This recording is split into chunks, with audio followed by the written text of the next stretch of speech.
Assalamualaikum warahmatullahi wabarakatuh, teman-teman semua. Pertemuan kali ini kita akan mempelajari tentang nilai waktu dari uang. Jadi diharapkan teman-teman mahasiswa nanti mampu mengetahui konsep dari nilai waktu dari uang.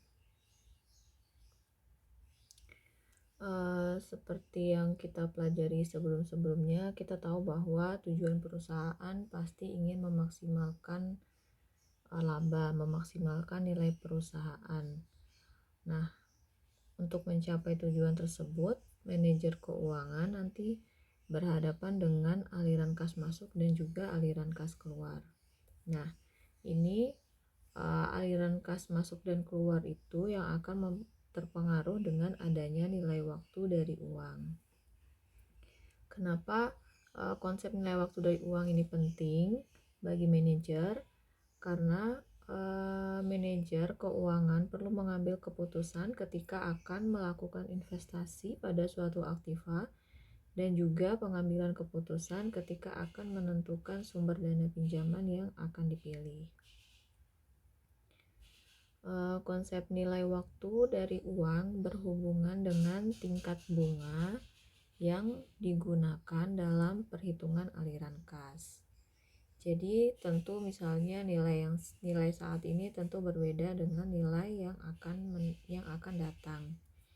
Suatu jumlah uang tertentu yang diterima waktu yang akan datang jika dinilai sekarang, maka jumlah uang tersebut harus didiskon dengan tingkat bunga tertentu. Nah, faktor bunga dalam jumlah uang tersebut faktor bunga dalam kasus tersebut dinamakan dengan faktor diskonto. Namun, apabila suatu jumlah uang tertentu saat ini dinilai untuk waktu yang akan datang, maka jumlah tersebut harus digandakan dengan tingkat bunga tertentu. Jadi, faktor bunga ini disebut faktor pengganda atau pemajemukan. Seperti itu. Jadi, misalnya di sini dicontohkan nilai uang 1000 yang dimiliki saat ini berbeda dengan nilai 1000 yang dimiliki 5 tahun lagi. Jadi nilai uang 1000 sekarang dinilai lebih tinggi daripada nilai tersebut di waktu yang akan datang. Kenapa? Karena uang 1000 yang diterima sekarang itu memiliki kesempatan menghasilkan pendapatan, misalnya untuk berdagang, untuk menjalankan usaha, atau ditabung di bank dengan penghasilan bunga. Nah, apabila semua aliran kas di dunia usaha sudah pasti, maka tingkat bunga dapat digunakan untuk menyatakan nilai waktu dari uang. Kemudian, sebagian besar keputusan keuangan itu selalu mempertimbangkan nilai waktu dari uang. Nah, jadi kita juga perlu mengerti bagaimana nilai waktu dari uang tersebut agar kita juga dapat memahami keuangan dengan baik. Nah, yang pertama kita akan mempelajari nilai waktu yang akan datang atau future value. Nilai waktu yang akan datang atau nilai masa depan merupakan suatu jumlah yang dicapai dari suatu nilai tertentu dengan pertumbuhan pembayaran selama periode waktu yang akan datang apabila dimajemukkan dengan suku bunga tertentu. Yang pertama yaitu ada namanya bunga sederhana. Jadi kalau bunga sederhana itu merupakan bunga yang dibayarkan hanya pada pinjaman atau tabungan atau investasi pokoknya saja. Jadi jumlah uang dari bunga sederhana merupakan fungsi dari variabel-variabel yaitu pinjaman pokok, tingkat bunga per tahun, dan jumlah waktu lamanya pinjaman. Di sini ada rumus untuk menghitung jumlah bunga sederhana. SI jumlah bunga sederhana sama dengan P0 atau pinjaman atau tabungan pokok dikalikan dengan I interest bunga, tingkat bunga, kemudian N itu jangka waktu. Kita lihat contoh. Di sini Pak Ali memiliki uang 80.000 yang ditabung di bank dengan bunga 10% per tahun selama 10 tahun. Pada akhir tahun ke-10 jumlah akumulasi bunganya yaitu tinggal dikaliin aja 80.000 kita kalikan dengan 10%, kemudian dikalikan 10 tahun. Berarti hasilnya 80.000 jumlah akumulasi bunganya. Kemudian kita lihat untuk mencari nilai masa depan future value atau nilai akhir tabungan tersebut di akhir tahun ke-10, yaitu dengan menjumlahkan pinjaman pokok dan penghasilan bunganya. Jadi di sini 80.000 tadi menjumlahkan pinjaman pokok dan penghasilan bunganya. 80.000 kita tambahkan dengan 80.000 dikali 10% kali 10 tahun, hasilnya 160.000. Untuk setiap tingkat bunga sederhana, maka nilai akhir untuk perhitungan akhir periode adalah FVN. Di sini rumusnya P0 1 plus I kali N. Berarti kalau kita pakai contoh di atas, P0 nya 80.000, kemudian kita kalikan 1 plus 0,1 dikali dengan 10 tahun, nanti hasilnya 160.000. Kadang-kadang diketahui nilai akhir suatu deposito dengan bunga I% per tahun selama N tahun, tetapi pinjaman pokoknya tidak diketahui.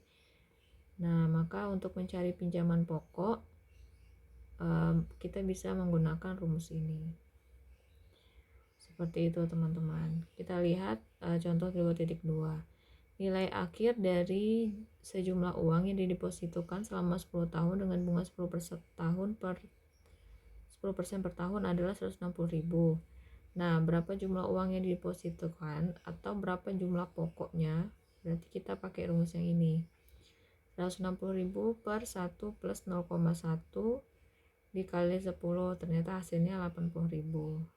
Seperti itu. Jadi kalau yang ini tadi yang ditanya jumlah akumulasi bunganya, sedangkan kalau yang ini ditanya berapa pinjaman pokoknya atau berapa uang yang didepositokannya, yang ditanya P0. Selanjutnya kita masuk ke bunga majemuk. Jadi bunga majemuk menunjukkan bahwa bunga yang dibayarkan dari pinjaman ditambahkan terhadap pinjaman pokok secara berkala.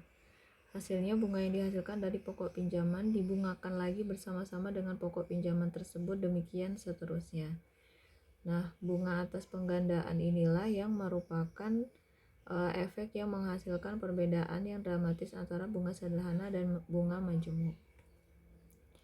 Jadi ini kita bisa lihat di tabel ini, kalau bunga sederhana pertama 8.000 sama, kemudian di awal tahun 8.640 masih sama. Nah, di tahun kedua ini sudah berbeda teman-teman.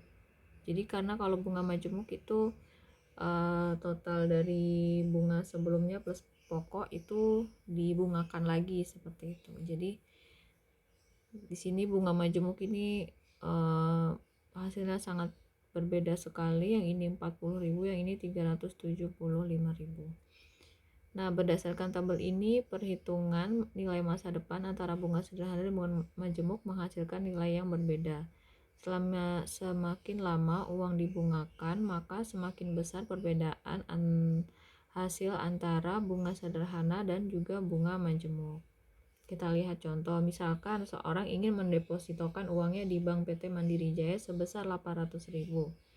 Jika tingkat bunga deposito adalah 8%, kemudian dimajemukkan setiap tahun, maka menjadi berapakah investasi orang tersebut pada akhir tahun pertama, kedua, dan ketiga? Nah, pembahasan dari pertanyaan tersebut adalah FV1 sama dengan P01 plus I. Hasilnya yaitu 864.000. Apabila deposito 800.000 kita biarkan selama 2 tahun, maka nilai yang akhir tahun kedua adalah FI2, berarti dikalikan lagi nih P0 1 plus I 1 plus I, berarti di sini kuadrat.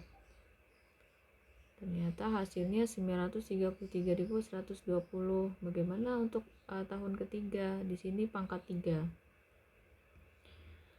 Nah, hasilnya 1.007.770.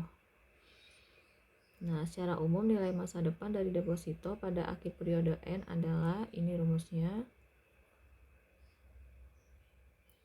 Nah, perhitungan nilai majemuk dengan faktor bunga tertentu untuk suatu jumlah uang ditunjukkan tabel 2.2. Tabel ini menunjukkan nilai majemuk untuk contoh 2.3 di atas pada tahun 1 sampai tahun ke-5. Nah, ini tadi kan jumlah awalnya 800.000, terus jumlah akhirnya 864. Kemudian yang kedua di sini jadi 933.120. Yang ini ilustrasi bunga majemuk sampai tahun ke-5. Persamaan FIN sama dengan P01 plus I pangkat N dapat dihitung dengan mudah menggunakan kalkulator. Nah, ini bisa kalian gunakan untuk besok ujian ya, kalau menggunakan kalkulator ini. Seperti itu. Kemudian ini untuk contoh 2.4, kalian bisa pelajari sendiri.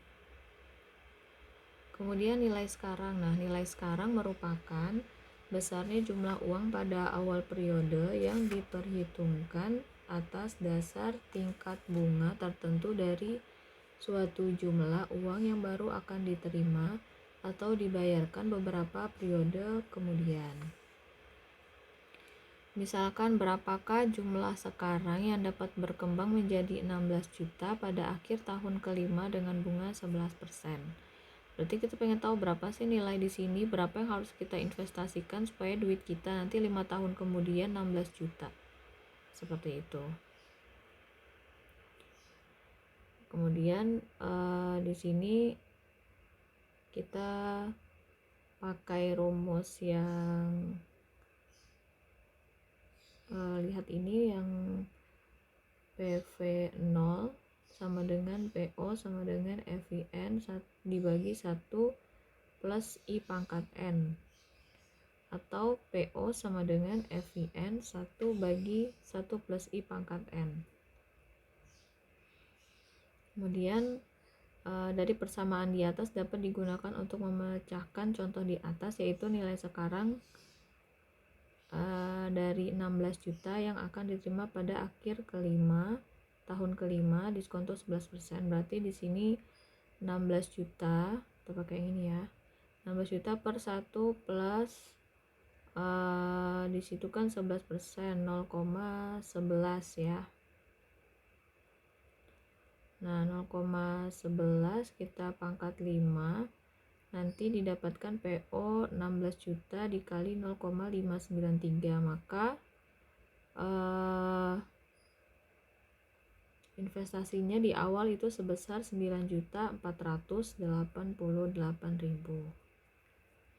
Seperti itu. Nah, perhitungan di atas dapat diartikan bahwa apabila kita menginginkan uang kita menjadi 16 juta pada 5 tahun yang akan datang, maka saat ini kita harus menanamkan uang sebesar 9.488.000. Nah, kemudian ini merupakan contoh nilai sekarang dari 1, seperti itu. Kemudian nilai-nilai tersebut di atas merupakan nilai yang telah dibulatkan sampai 3 desimal. Apabila kita menggunakan kalkulator, kita dapat menghitung nilai sekarang tersebut, yaitu, jadi teman-teman bisa mempraktekkan penggunaan kalkulator ini untuk ujian nanti. Seperti itu. Demikian materi pada kali ini saya akhiri. Wassalamualaikum warahmatullahi wabarakatuh.